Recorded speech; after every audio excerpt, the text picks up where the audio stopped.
I never wanted to make this video because I like to upload quality stuff, you know, where I put a lot of time and effort into it, but I'm literally at the point where I don't know what else to do but make this video. For the last month and a half, I have had a stalker, and this stalker has done everything they can to try to destroy my life and my livelihood, which is my YouTube channel. I've received messages nearly every single hour for the last 35 days from this man. And now we're at the point where this man has placed 4 copyright strikes on my videos to get my channel terminated.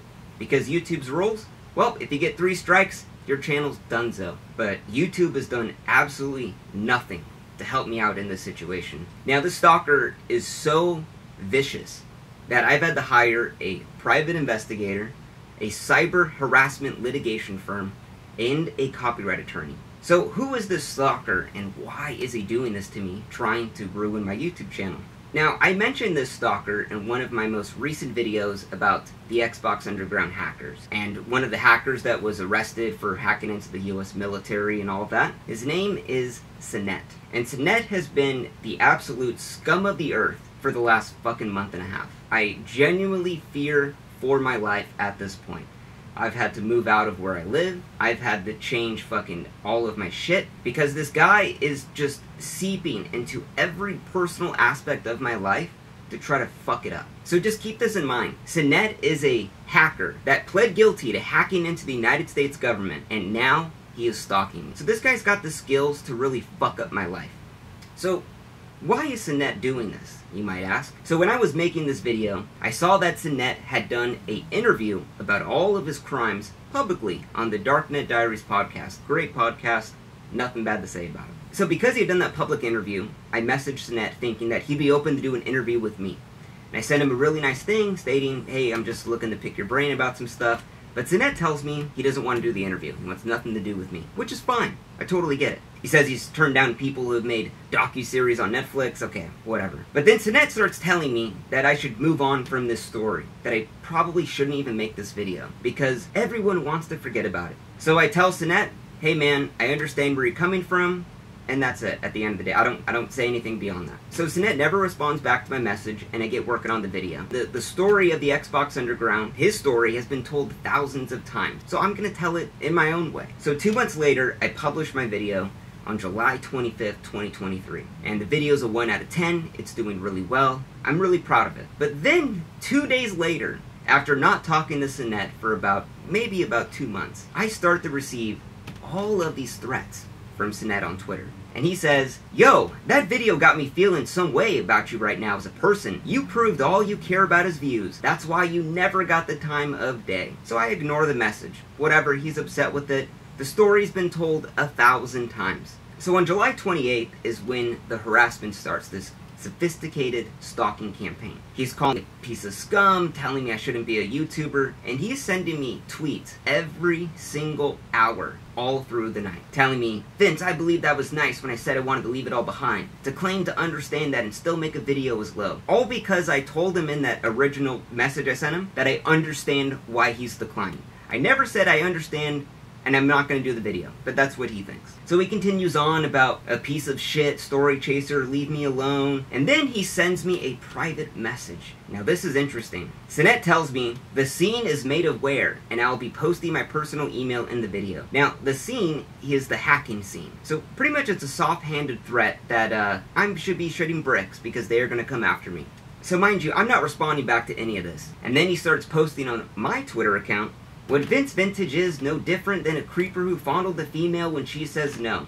Sinet is not very good at typing. So now he's calling me like a sex pest at this point because I made a video that he didn't want made. Then he tells me to eat shit. And then at 6:20 a.m., Sinet's posting all night long. Think about it, all night long he's just thinking about this. He says, Vince Vintage, don't worry. Wait for my YouTube comment. Basically making an underhanded threat that something would happen through YouTube, but I don't know what it is. Now, at 6:32 a.m., he sends me a private message. The whole scene is laughing at you, basically talking about the hacking scene. Another soft-handed threat that the hacking scene would destroy my life. And all of this, I just ignore. And these are just the real highlights of all of the tweets. So, the next day, July 29th, after I see Sinet tweeted me all fucking morning, I block him. at 10:30 on July 29, 2003 on everything. Twitter, Instagram, Facebook, Snapchat, whatever.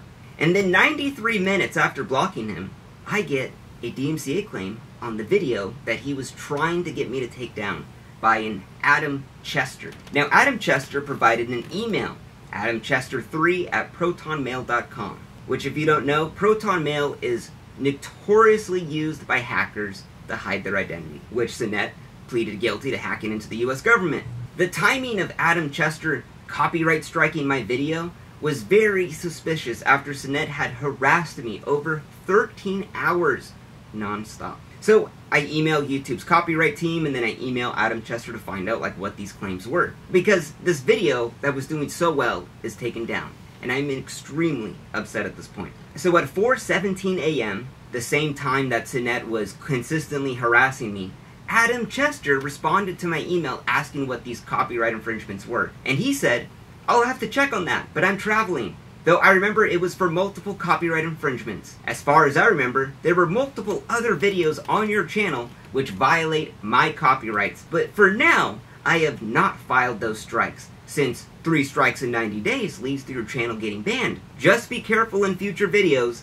Have a good weekend. So Adam Chester can't tell me what these copyrighted infringements were on every single video on my channel that could lead to my channel getting banned. He's giving me a soft-handed threat that if I don't remove this video, he's going to go through and strike more videos on my channel to give me more of a hard time to try to terminate my shit. So here's the fucking gnarliest part of all of this. Now, when you get a copyright strike on your video, the YouTuber, you could file a counterclaim against that strike. And it basically states that, no, this actually wasn't copyrighted material, it's fair use. You make your argument. But when you send that counter notification, you have to put your legal name, your legal address, your phone number, all of that information. So when they file the lawsuit, if they do, they know where to send it to. Now, I knew that Sinet was using this copyright claim system to not only screw with me by not having the video up, but also trying to obtain my real information to dox and swap me. So I hire an attorney at this point to legally represent me on the counterclaim, because I knew Sinet was trying to do this to fuck with me. So I'm like, I got an attorney, everything's gonna be all good, this guy won't know my name. So I put the attorney's name, all of their info on the counterclaim, we fill out the form, we send it out to YouTube. But YouTube does not accept the form with my attorney's name on it. YouTube says that I have to provide my legal name tied to my AdSense account, although the person filing the copyright takedown has to provide no identification, no proof of anything about their fucking identity. So I have to show my full government name to this convicted hacker to file this counterclaim, to get my video back up. That shit's so fucked up to me.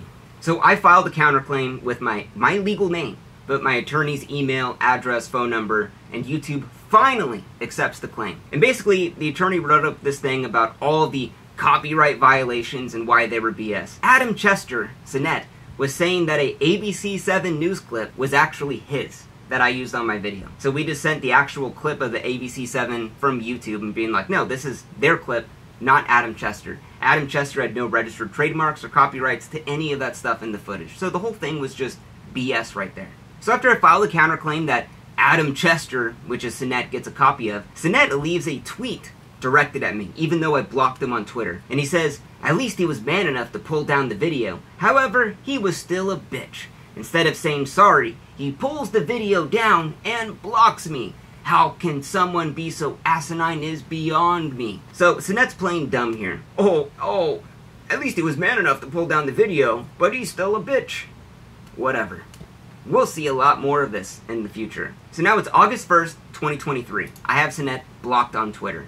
But then he goes around, he starts tweeting publicly that whoever Adam Chester is, I'm gonna find him and strengthen the claim. He stole lines from Jack Resider, the Darknet Diaries podcast, and provides no evidence for what lines I stole. Now, what's super interesting about this is that Sinet knows Adam Chester took down the video. Now, when a video is taken down for a copyright strike, it is delisted from YouTube. It cannot be searched. It isn't even shown in my channel. So how would Sinet possibly know that Adam Chester was the guy that made the claim? Well, I think Adam Chester is Sinet. So at this point, I contact YouTube support and several partner managers, and I lay out all of the harassment. I have all of the tweets, the messages, the BS, the DMCA claims, and YouTube tells me we can't do anything about it. You just have to go through the system. A couple days after sending my counterclaim to YouTube, that begins a 10 business day waiting period for a copyright lawsuit to be filed.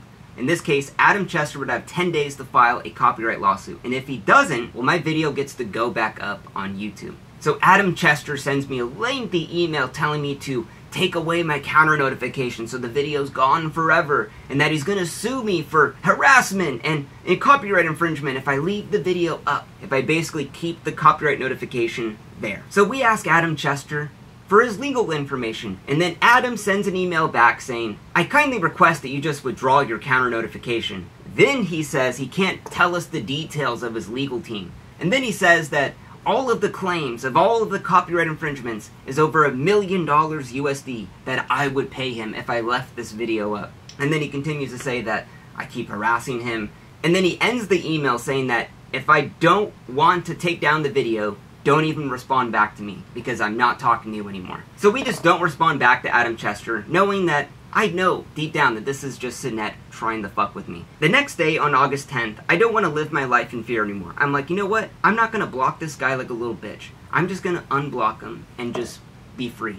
So Sinette sends me private messages 23 minutes after unblocking him. This guy is checking my Twitter non-stop, every day, every minute, to see if I unblocked him. And 23 minutes later, he begins sending me a barrage of messages. He says, I see you unblocked me. Why? Also, FYI, I don't know who Adam Chester is.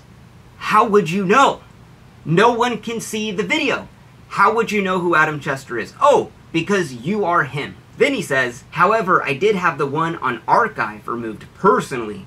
I don't lie, and I say things for what they are. Now, this didn't make sense for a long time, until yesterday. Now, when the video was taken down from YouTube, one of my amazing subscribers took my video and they re-uploaded it on the archive.org for others to watch because you couldn't watch the original on YouTube. So that video, I checked it recently and it was gone for a DMCA copyright strike claim. And Sinette in this message is telling me that he removed it. So he removed the archive.org one, but he had nothing to do with my YouTube channel one. Fucking sure, bro. And then he continues to say, with all honesty, Adam Chester could be one of Nathan or Anthony's friends. No offense, but that video was a bit hurtful. So I don't respond to Sinette's message.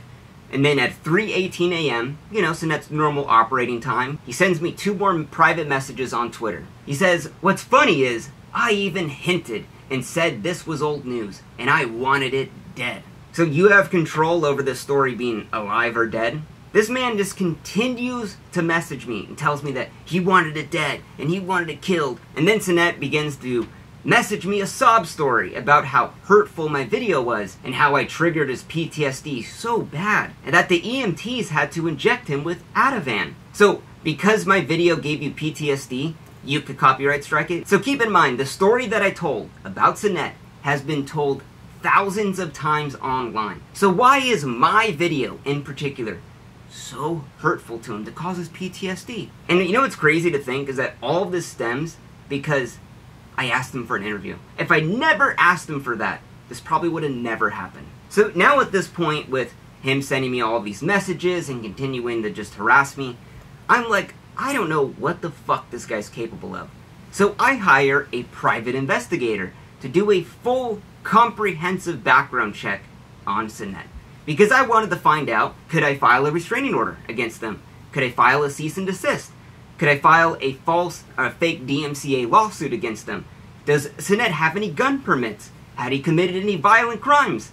And where does he live? Because I don't know what this guy is capable of. So the private investigator sends me a report that is 160 pages long about everything in his life. That Sinette is 37 years old, has no job. He lived at his mom's house and he just moved into his uncle's apartment that he lives in for free. And that he had tried to commit suicide the year before. Now normally I wouldn't bring that up. But we're talking about Sinette having nothing left to lose and all of the time in the world to just fucking harass me. Now, because my legal name was given to Adam Chester, who was Sinette, a hacker who pled guilty into hacking into the US fucking government, begins harassing my fiancée. Sinette had found my fiancée's phone number and began texting her, pretending to be fucking me. Now, because I had Sinette's full background check at this point, I am freaking the fuck out. And I know exactly where he lives. I knew that the area code of this random number that texts my fiancé, well, it's the same area code that Sinette lives at. What are the odds? Now, let me just give you some facts. My fiancé is a school teacher. We've been together for 10 years. She has never had random numbers message her like this. So to have this happen from the same area code, the phone number, all out of the blue, while Sinette's been harassing me for the last month and a half, it's a little weird. Now, at this point, I knew that Sinette was stalking me. It was straight up stalking me. And I don't know what the fuck this guy was capable of. So, me and my fiancé move out of our home. We move the fuck out. Because I don't know that this guy that fucking hacked into the government, what the fuck is he gonna do? Because YouTube forced me to give my fucking name to him. This is what's going on in my life. And just keep in mind, this all stemmed from me asking for an interview. Now, days later, on August 21st, my video that was copyright striked goes back up. And while my video was put back online, it was reset in the algorithm, basically just hurting me financially at this point. And while I did feel happy the video was back up, I knew in the back of my head that Sinette was going to copyright strike another video. Would it be the same one? Would it be a different one? I kept checking my YouTube studio every 30 minutes. I literally could not sleep. I just knew Sinette was going to get enraged and just copyright strike more videos and just trying to get me to fucking delete that video. And that's exactly what happened. So, just a couple days later, I get another strike on one of my biggest videos of all time. And the copyright holder, the claimant in this one, was Jake Turner. Now, Jake Turner didn't have a Google account either. He had, once again, a Proton Mail account. JakeTurner91 at ProtonMail.com. Now, let me be clear. Proton Mail is super niche. No one uses it.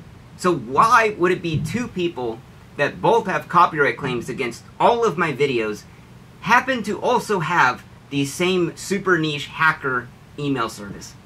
What are the odds of that? So I'm like, okay, whatever. You know what? He wants to play this game. Let's do it. So now it's not Adam Chester. No, it is Jake Turner now fucking with me. Now, I'm on the phone with the attorney the next day, and I'm about to prepare a cease and desist against Sinette, because I don't know what else to fucking do. I've tried going through YouTube, I've tried doing all this shit, and just nothing's getting done.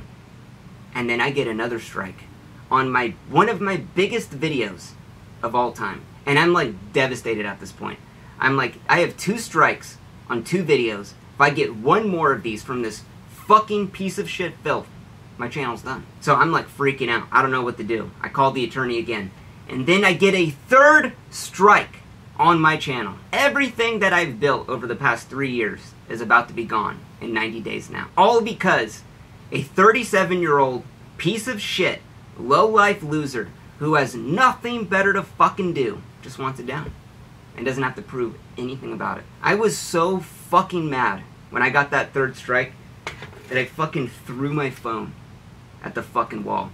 I was so fucking mad. I've been dealing with this for over a month and a half. You know, YouTube's consistently told me just file the counterclaim, wait 10 days. But the problem is when my next video goes up, it's gonna be copyright struck like that, and the video's gone. And then I gotta wait 10 days, and then it restarts in the algorithm, and then now it's fucking with my money. Like, Sinette, if you want to continue doing this, oh boy, you do not fucking know what is coming after you.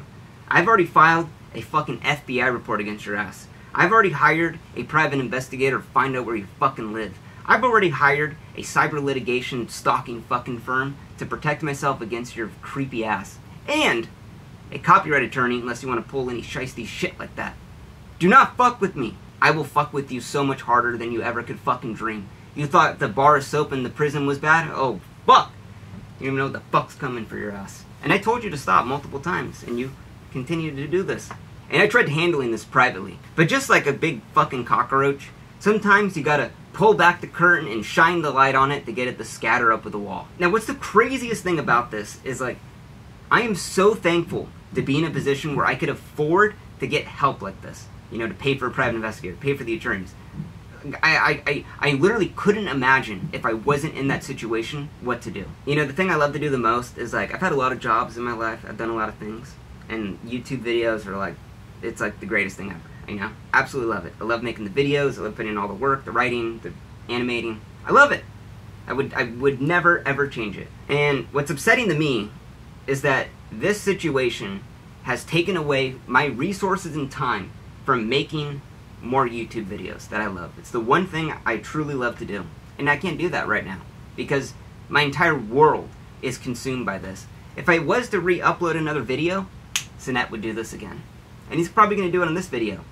So get this video, download it, and re-upload it when he does it. Re-upload it, because he's going to do this. YouTube, I don't know what to do. You've absolutely done nothing to help me out, and it makes it really hard for me to spend hundreds of hours making a video only to have some loser fuck in his basement with no job, living at his mom's house at 37, just take it down. And it's really demotivating at this point.